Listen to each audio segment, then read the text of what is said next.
Question number 60, match the following list one and list two. आपको list one में statements mention की गई हैं जो ये बताती हैं कि लिस्ट टू के अकॉर्डिंग वो कौन सी एक्सपेंसेस है या ओवरहेड्स है या कॉस्ट है। So let's see, wages paid to factory workers, क्या ये हमारे एडमिनिस्ट्रेटिव ओवरहेड है या डायरेक्ट एक्सपेंसेस हैं या फैक्ट्री ओवरहेड्स है या एम्प्लॉय कॉस्ट है। सो ये तो एम्प्लॉय कॉस्ट है, right. So wages pay to factory overheads हमारे होते हैं employees cost. Job charges paid to job workers, ये हमारे डायरेक्ट एक्सपेंसेस होते हैं। Salary paid to manager, finance and accounts, so ये हमारे एडमिनिस्ट्रेटिव ओवरहेड आएंगे। Then salary paid to supervisors, it is a factory overhead, right? So its correct answer is D. Question number 61, statement 1 and statement 2 में question दिए हैं।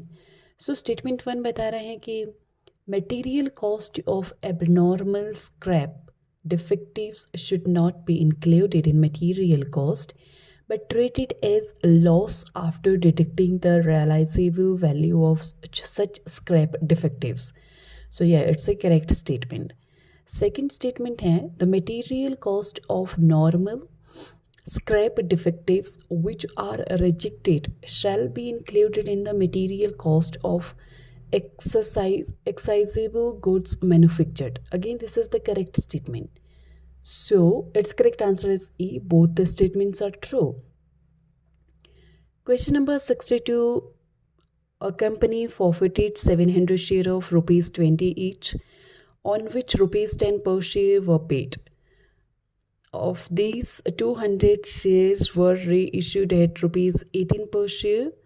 Amount from share forfeited to capital reserve account will be transferred to. So its correct answer is A, 1600. And इसका पूरा formula है, ये net में भी same question पूछा गया था।